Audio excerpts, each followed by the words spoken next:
Salut à tous et donc bienvenue pour cette quatrième semaine de Nax, donc avec le quartier des assemblages. Et voilà donc déjà, puisque c'est sorti il y a seulement 4 heures maintenant, les guides pour les 4 boss. Alors on va bien évidemment commencer par le premier, le recousu, vous montrer un petit peu ce que j'ai joué. Allez, on lance la vidéo. J'ai choisi Paladin. Bien évidemment, il y a les listes des jeux à la fin de la vidéo, à la fin des vidéos même. Donc vous inquiétez pas, on va vite voir que c'est assez hardcore pour ce premier boss, qui est déjà assez difficile en normal, mais qui devient vraiment de la grosse boucherie en épique, en héroïque, je veux dire. Alors bon, là on garde pas cette main. Alors le but c'est évidemment de se faire un jeu paladin qui va avoir tous les taunts possibles, plus donc quelques cartes paladin, donc on voit là le noble sacrifice, et évidemment Limon pour détruire son arme et gagner un peu de temps. Alors je vous conseille vraiment de recommencer des parties jusqu'à ce que vous ayez le limon en main parce que sinon c'est extrêmement compliqué. Donc là on voit qu'on a rédemption aussi pour récupérer des cartes qui ont le taunt. Ça marche très bien donc avec le 3-5 là, le nouveau 3-5.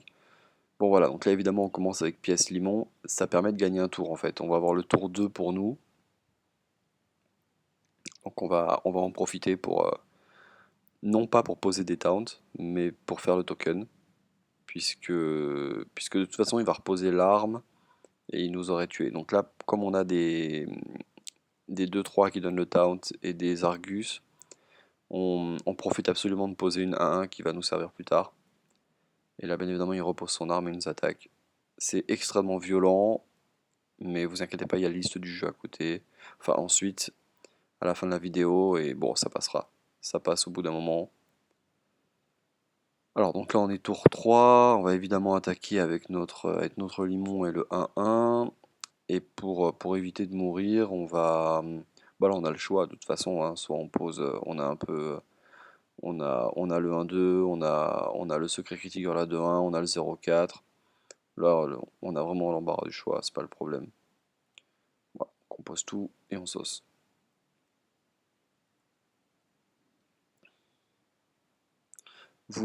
Alors, je vous conseille évidemment de garder les mains. Vous avez un limon et il se peut que vous en ayez un second. Et là, ça vous rend la partie assez facile, puisque quand vous faites pièce limon qui repose l'arme et que derrière vous refaites limon, ça se passe en général assez bien.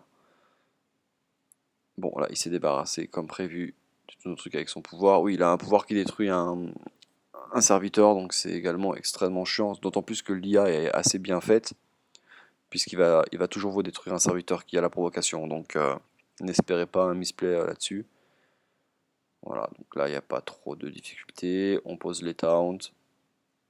On pose la Soul Fury pendant qu'il nous met taunt. Et derrière, voilà. Donc son pouvoir tue les taunts et son arme attaque toujours le héros. Toujours.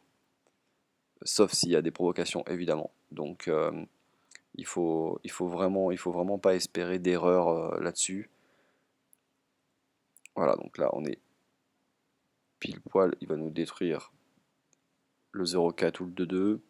Voilà, en plus il est plutôt intelligent puisque là ça lui évite de perdre 2 points de vie. Et on reprend, voilà. Alors, il y a une combo qui est très intéressante dans le jeu et qui va vraiment vous faire gagner du temps. C'est donc cette taunt 3-5 qui revient, qui meurt et qui met un de taunt. C'est évidemment une des cartes les plus fortes du jeu et quand on a le secret paladin qui permet de la remettre en jeu, ça va énormément vous aider. Voilà, on va le voir tout de suite en action. Même si pourtant il le détruit avec le pouvoir, même en le détruisant avec le pouvoir, ça nous permet de résister un tour complet sans rien prendre et on gagne même une taunt dans l'histoire puisqu'il attaque, il réattaque, il y en a une taunt. Voilà. Alors Argus ou Sulfury, là c'était vraiment pas le problème. Argus nous aide énormément bien sûr dans cette game. Bon, il n'y a pas trop de différence de là où on la met, enfin si puisqu'il va quand même attaquer mais bon.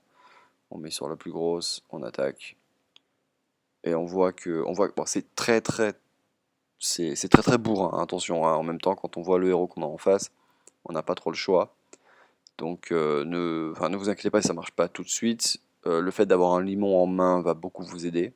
Donc encore une fois, relancez les games jusqu'à ce que vous en ayez un. Et, euh, et vous, enfin, après ça passe en général au bout de quelques games, hein. Là, bon là c'était ma première game. Je montre que les vidéos des premiers kills. On va aller voir un petit peu le jeu, un petit peu avec les explications. Mais bon, c'est énormément de taunt. Voilà, Noble Sacrifice, donc ça c'est les secrets, pas de problème. Bon, le temps de 0,4, 1,2, 1,3, oui la goule on l'a pas vu mais on la met évidemment. La minuscule invocatrice je la mets parce que comme il tue jamais les créatures qui n'ont pas le temps, ça va vraiment vous permettre de gagner un tour sur tous vos Death Dingo ou le Crash Vase, tout ça. C'est très intéressant. Le Seigneur de la Mort évidemment. Crash Vase, ça on l'a pas vu. On l'a pas vu l'élémentaire, mais je suis persuadé que c'est un bon ajout puisque ça va clairement vous faire gagner un tour au tour 6 en fait. Vous pouvez geler le héros adverse, là on n'en a pas eu besoin. Et il y a un dernier slot pour un marche-soleil.